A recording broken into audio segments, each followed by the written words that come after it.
What's up, guys? Python here, back with another video. And you know it's serious when we're standing, but today we are going to discuss something that I feel like is kind of going under the radar in Rangers world here. Today we are going to be discussing the New York Rangers and the situation with Alexis Lafreniere. And I should say it's really a situation because we haven't really got any reports of anything going on, whether they're talking extension or not.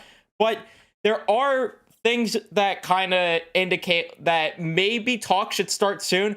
And what I mean by that is Tim Stützle, as we saw recently, he got his contract, and that extension is absolutely unreal. I think it was 8 years. I think he got the fully, and it's $8.3 million per year. We saw Jack Hughes sign his extension, making $8 million in New Jersey.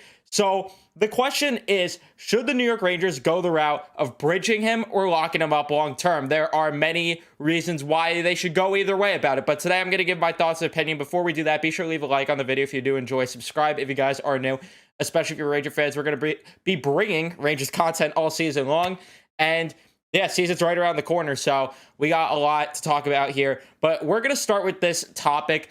We'll get to the polls because I asked you guys on Twitter, asked you guys on the YouTube community page, I asked you guys on TikTok. Follow me on all those places if you are not already. Obviously, if you're watching on YouTube, you know that you're here and you should be subscribing, like I said. But we'll get into the polls after because I do want to talk about that and see other opinions.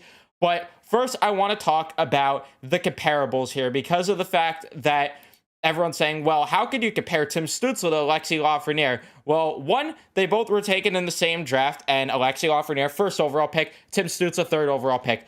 What meaning does that have? It just matters about performance. Well, if you look at the performance as of both of them, for Tim Stützle, in 132 games played, he has 87 points, getting 34 goals, 53 assists, and last season, 79 games played, 58 points, 22 goals, 36 assists. But then if we go to Alexis Lafreniere's numbers, in 135 career games played, he has 52 points with 21 apples and 31 goals. Last season got 31 points, 19 goals, 12 assists. So you're probably asking yourself, how do they compare? Well, if you decide to instead look at their numbers at even strength, that's where things get a little bit more interesting, because last season for Alexis Lafreniere, 29 of his 31 points came at even strength in 79 games played. He had 19 goals, so all of his goals came on even strength play, and then 2 of his assists were on the power play. And then when it comes to Tim Stützle, he has 14 goals, so he had less goals than Alexis Lafreniere and 17 assists for 31 points. So very comparable when it comes to the even strength numbers. And for Tim Stützle, in 132 games played at even strength, he has 51 points. For Alexis Lafreniere in 135, he has 50 at even strength. So with Vinny Trocheck coming in, with Ryan Strome out, you presume that Alexis Lafreniere is going to get the top power play minutes, and that Trocheck will be on power play too. That's what at least the assumption is, right? Well, let's hope. We don't really know. We don't have an answer there to that, but that's what my guess would be. And if that ends up being the case, you are most definitely going to see Alexis Lafreniere's numbers go up and up and up, because as we know, the Rangers have one of the best power plays in the entire league. There's a reason why everyone was calling the Rangers power play merchants last year, this and that, and whatever other excuses these people came up with. But the numbers are very similar. So the question now is, do the Rangers go long-term for security, because of the fact that if you sign him now long-term to a similar deal that we're seeing Jack Hughes, Thomas, Stützle, all these guys get before they really break out, the Rangers could potentially get him at a bargain, because of the fact that we've seen flashes of him be a number 1 overall pick. We've seen the flashes, the between the legs goal, some of the assists that he's got. We've seen the things that he could do, and he was drafted first overall for a reason. It's not like he was drafted first overall to be a role player or anything. There's a reason he dominated in every single league that he was in. So it's really interesting to try and gather which way the Rangers go, because then you also have the other route where they could bridge him, where you play it safe because of the fact that, 1, he has not proven enough in this league to get that big contract, and 2, because the Rangers are kind of in a cap crunch come next season, because at the end of next season, you have some big names up. You have Philip Hedl and Keandre Miller up as well. So not a lot coming up, and then Sammy Blay, but that shouldn't be pricey. And then guys like Carpenter, Hunt, Gauthier, Hayek obviously will not be expensive at all. But when it comes to the other three, you're looking at some pretty pricey players potentially. And especially for a guy like Keandre Miller, who really proved last year that he might have the potential to be a star defenseman in this league, it is going to be tough to fit both of those guys in the salary cap. So do you go the safer route where you bridge a guy like Alexis Lafreniere? So then you kind of do maybe a little swap, quote unquote, where what I mean by that is the Rangers, when Artemi Panarin, Chris Kreider, and all of those guys have their contracts up, Alexis Lafreniere ends up with a similar deal that those guys were on.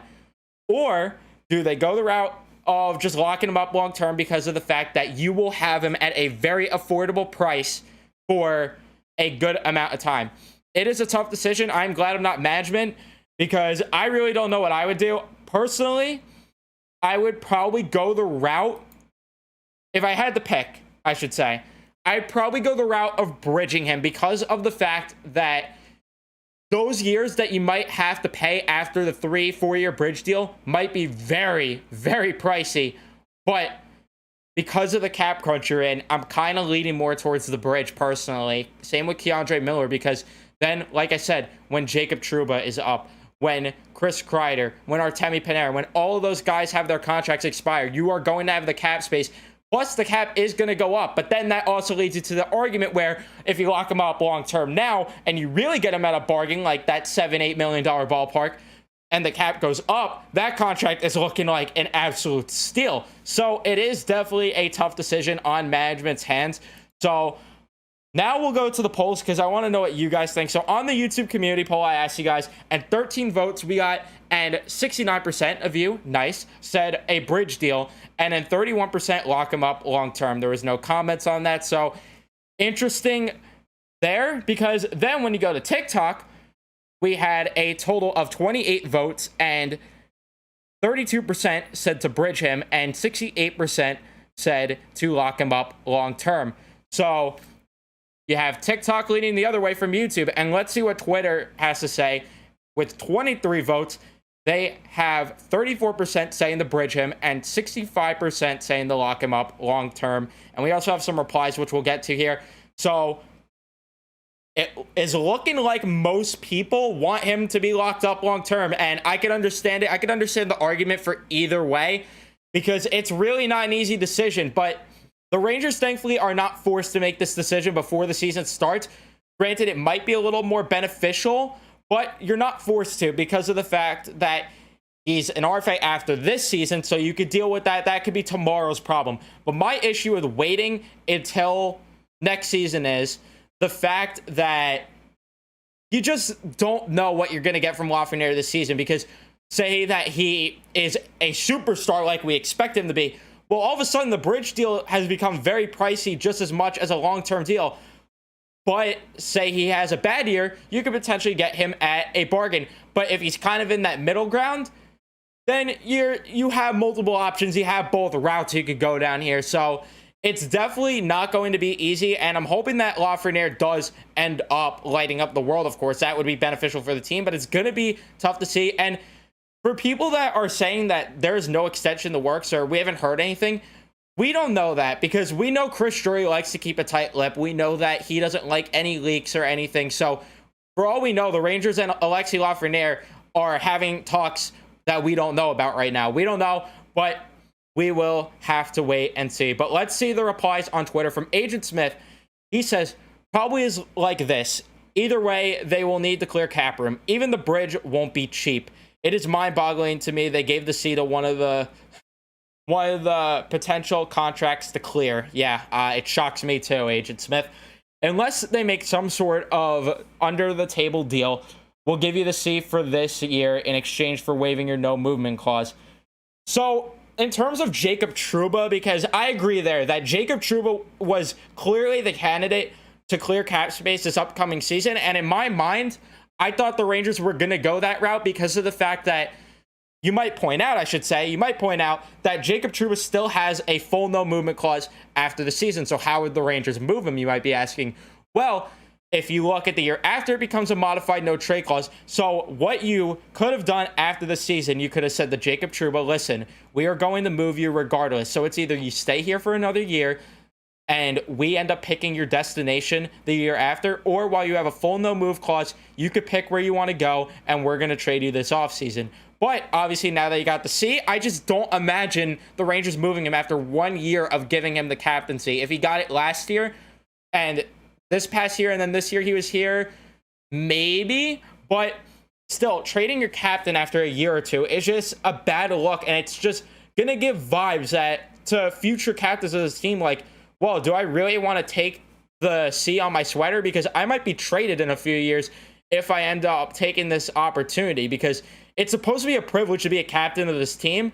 But the Rangers just, for the most part, end up dumping their captains within a few years of naming them. So it's going to be interesting to see what happens with Trouba, but I completely agree with everything that you said there. So I don't know the route they're going to go down. I really do not know when it comes to that. So yeah, I agree that a bridge probably won't be cheap, depending on the year he has in terms of that. So I agree with pretty much everything that you said there. And then Agile Ranger 39 at Agile Ranger 39 says, I think they have to bridge him. They don't have the cap space to accommodate a long-term deal for Laf and Miller until 2024-25. Yeah, that's the point that I was getting at there. So I completely understand that perspective of things. But you also look where you could move some contracts, because Barclay Goodrow, I really love him and I really want him to stay here. But Barclay Goodrow, it's looking like so far after this season, he's going to become the cap casualty, because you look at the other candidates on this team, you're not moving Panarin, you're not moving Kreider, you're not moving Trouba because he was just named the captain. Mika has a full no-move clause. You're not moving any of those guys. So the further you go down the list here, Vinny Trocheck you just signed, and he has a no-move clause for a good amount of time. You're not moving him. So you keep going down the list here, and the candidates become thinner and thinner, and it's looking like Barclay Goodrow is most likely going to be the cap casualty, which Larry Brooks made a report on that, which it pissed me off, but it's the reality. It pisses us off because it's the reality that they're going to have to move one of Barclay Goodrow or Ryan Lindgren this upcoming offseason, unless there's a huge jump in the cap that we do not expect at all. Unless the cap somehow goes up to $90 million and we're to the moon about it, it's going to be difficult to get a deal done there. So in terms of that, yeah, I completely agree that you're probably better off bridging, because it's in your best interest that you don't move those guys. But so far, either way, it's going to be tough, in my opinion, the Rangers to keep Lafreniere, to keep Miller, to keep Hedl, especially if Hedl has a breakout season and builds on what he did in the postseason. It's going to be difficult to figure out how the Rangers work this cap situation. And I like Barclay Goodrow a lot, and he's only been here now for a year, and it will be year 2 after this year. But it's going to be hard to imagine the Rangers move anyone else but him, because you're not moving your number one pair left-handed defenseman in Ryan Lindgren.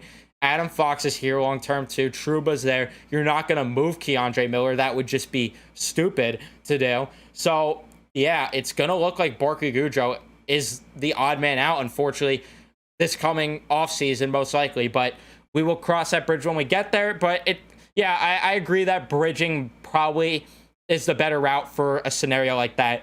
And then Dwayne Bacon says, long-term, honestly, I think bridging him makes it a lot bigger down the road. It depends on the season, though. So, yeah, obviously, if you do bridge him now, it's probably going to be very pricey. His next extension, where you're probably going to be paying him in the $10-11 million ballpark, assuming he breaks out to be the number 1 overall pick that we expect him to be.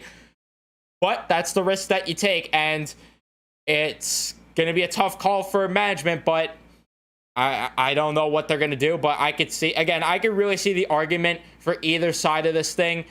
For me personally, though, I would lean more towards the route of bridging him just because of that.